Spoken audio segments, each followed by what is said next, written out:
Right, Pecha Kucha 3, where university work is going to be a prevalent part of, I imagine, most of the Pecha Kuchas going forward until I finish the course. Southampton is something that will come up a lot in one way, shape, form, or another. Yeah, so I just Googled Southampton and tried to find interesting stuff. William Cantello invented one of the early machine guns. He disappeared in Southampton. So I did some kind of illustration on it in the style of, well, kind of like Will Eisner. Benny Hill is the most famous person who's lived in Southampton that I'm aware of, apparently, according to the internet. Hand rendering this font at A3 was interesting. It's not the kind of thing I thought I would enjoy. I should do more. I will get better. It will be good for me. There is a round table of inventors based in Southampton. They prominently display some of the world's most famous former brilliant minds on their webpage, including Steve Jobs and, oh dear, I've forgotten his name, Big Ben Franklin. Yeah, so I did some drawing and I enjoyed that. Journey to the West, my copy of Monkey arrived this week. One of the four great Chinese classics, like Romance of the Three Kingdoms. I love the story. It would be great to do some illustration for this. Speaking of illustrations, here's one of Tripitaka and Monkey, not in that order. In the traditional Chinese style, I don't think I would illustrate them that way, but it's good that these books include this stuff. I do love the language. I need to try and work that into what I do as well for my own future stuff. I've been playing Metal Gear Solid 5 again.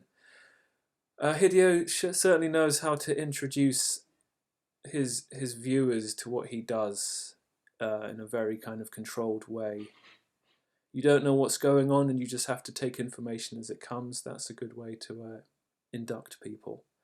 I've also been playing Odin Sphere, which draws heavy reference from Richard Wagner's, whether it's called Ring of the Nibelung or whatever it's called, plays, operatic plays. This speaks about the quality of your reference material affecting the quality of your derivative work. I do believe Odin Sphere is probably animated in something like Spine. This is possible for me to do if I have the ability to produce artwork good enough to render in such quality. It's something to look forward to years from now, but it's still on the table. Yeah, I was looking at my old boy drawings as I was scanning Asagi Yojimbo earlier this week. This is still the thing I'm the most proud of doing in my life. I need to do more of this. Just sitting down and drawing. I don't know what more can I say. It's something that I need to keep focal. Here's just a sample slide. I mean, looking at this stuff, it brings back the film for me. It also brings back having to sit there and draw this. I didn't enjoy it at the time, but it's certainly a lot more fun to look back at it after the fact and nostalgically think about giving it another go. First workshop from university, collage, mostly about creating images to do with specific things about Southampton that we've already got access to. And then the second slide will show the second part of the brief. So there was kind of a list of things to do. You know, creating imagery without text, trying to tell a story simply through image, using found image. I'm not sure how specifically it was supposed to represent Southampton. It's yeah. So here's the first one I did, which was the sample word to inspire the image was the polar bear was yellow and dirty. So I just grabbed images off the online and put them together. I kind of wanted to do some kind of Roald Dahl illustration showing a kind of decrepit polar bear, but that's outside of this specific brief. Second one, Southampton is a 1,000-year-old Nowheresville. I've represented this with a castle and a Burger King sign. on the road to nowhere. Pretty basic imagery, but you know, this has a very finite time limit. Dirty concrete enclosures. This was a comment made about Southampton's old zoo, but I think it's equally appropriate to the brutalist architecture you can find there. How well that can be translated without the context is debatable, but hey, look, there's a polar bear who will work for beer. We were then asked to incorporate text in different ways to change the meaning of the collages we've already done.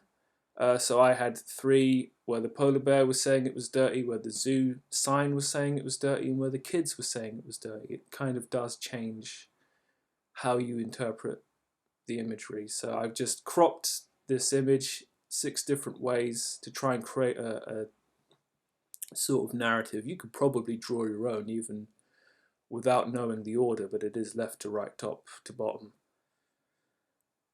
And that random yellow is symbolic of, well, the polar bear being yellow. This is what Google tells me collage is. This kind of goes to my discomfort using this method that is outside of my sphere of influence. Am I really supposed to be making cats out of like magazine stuff? And Smiley Show. Yeah, I have forgotten about the Smiley Show. I've got to get right back on this sooner rather than later. It's a promise, buddy, don't you worry. That wraps up Pecha Kucha 3. Okay, I'll see you next time.